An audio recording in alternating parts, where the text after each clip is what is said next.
إن الحمد لله نحمده ونستعينه ونستغفره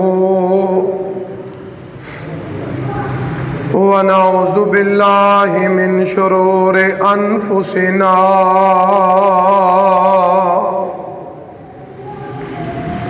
ومن سيئات أعمالنا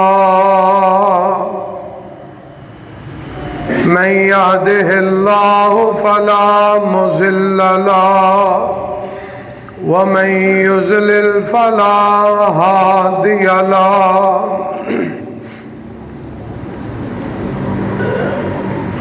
أشهد أن لا إله إلا الله وحده لا شريك له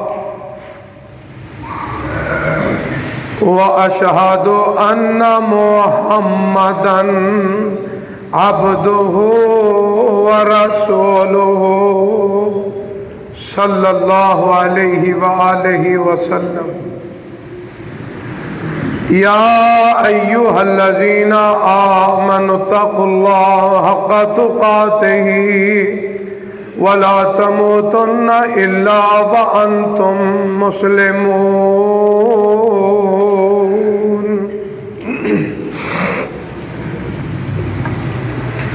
يا أيها الناس اتقوا ربكم الذي خلقكم من نفس واحدة وخلق منها زوجها وبث منهما رجالا كثيرا ونساء واتقوا الله الذي تساءلون به والأرحام إن الله كان عليكم رقيبا يا أيها الذين آمنوا اتقوا الله وقولوا قولا سديدا يصلح لكم أعمالكم ويغفر لكم ذنوبكم ومن يطع الله ورسوله فقد فاز فوزا عظيما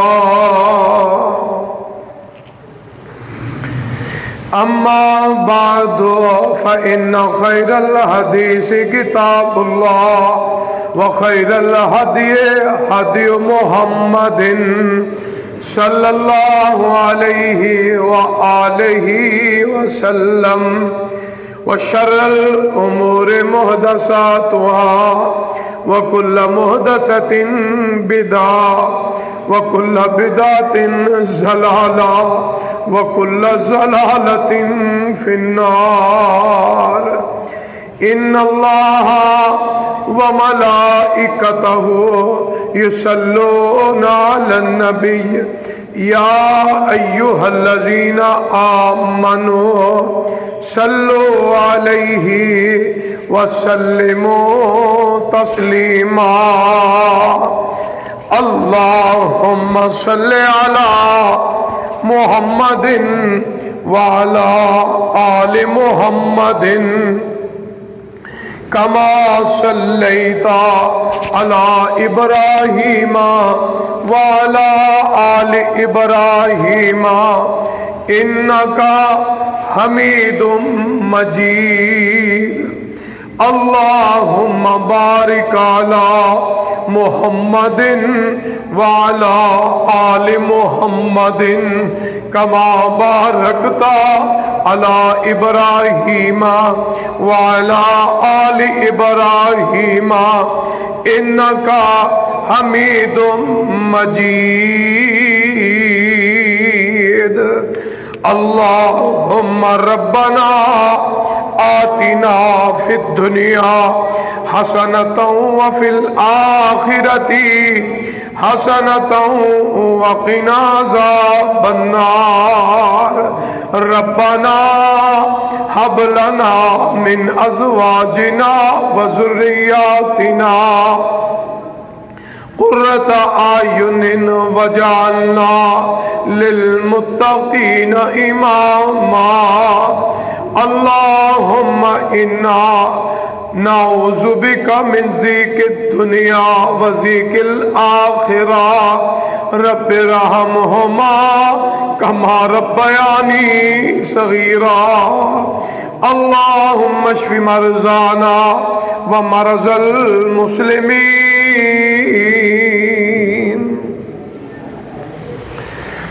اللهم إنك عفو تحب العفو فاعف عنا اللهم إنا نعوذ بك من جهد البلاء ودرك الشقاء وسوء القضاء وشماتة الأعداء حسبنا الله سيؤتينا الله من فضله ورسوله إنا إلى الله راغبون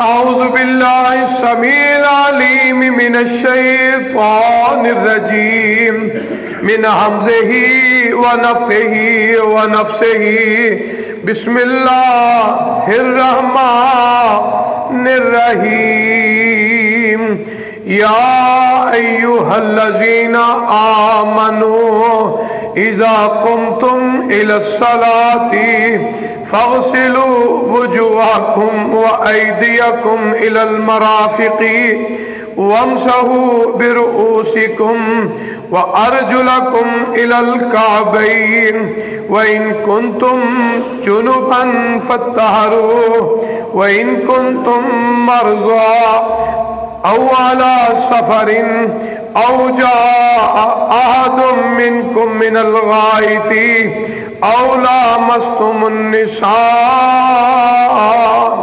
فلم تجدوا ماء فتيمموا صعيدا طيبا فامسحوا بوجوهكم وأيديكم منه ما يريد الله ليجعل عليكم من حرج ولكن يريد ليطهركم وليتم نعمته عليكم لعلكم تشكرون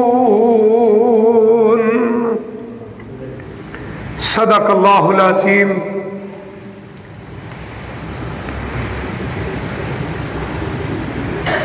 اے ایمان والو، جب تم نماز کے لیے کھڑے ہو جاؤ یا نماز کا ارادہ کرو تو سب سے پہلے اپنے چہروں کو، اپنے ہاتھوں کو دھو لو۔ الی المرافق کونیوں سمیت دھونے کا حکم ہے۔ اپنے سروں کا مسح کر لو۔ وَأَرْجُلَكُمْ إِلَى الْكَعْبَيْنِ اپنے پاؤں جو دونوں ہیں وہ ٹخنوں سمیت جو ہے وہ دھو لو۔ اگر تم ناپاک ہو فَطَّهَرُوا پھر پاک ہو جاؤ۔ اگر تم میں سے کوئی بیمار ہے یا مسافر ہے یا تم میں سے کوئی ایک واش روم سے فارغ ہو کے آیا یا تم اپنی عورتوں سے اپنی خواہش کو پورا کر لو۔ اگر تمہیں روئے زمین پہ جہاں تم موجود ہو پانی نہ ملے فَتَيَمَّمُوا صَعِيدًا طَيِّبًا پکیدہ مٹی سے تیمم کر لو۔ اپنے سروں کا یعنی اپنے ہاتھ اور جو چہرہ ہے اس تیمم سے مسح کر لو۔ اللہ نہیں چاہتا کہ تمہارے لیے کوئی تنگی آئے، کوئی تکلیف آئے۔ اللہ تو چاہتے ہیں کہ میرے بندے پاک اور صاف ہو جائیں، اور جب پاک ہو جائیں گے تو اللہ کی نعمتیں جو ہیں اس کے اوپر پوری ہو جائیں گی۔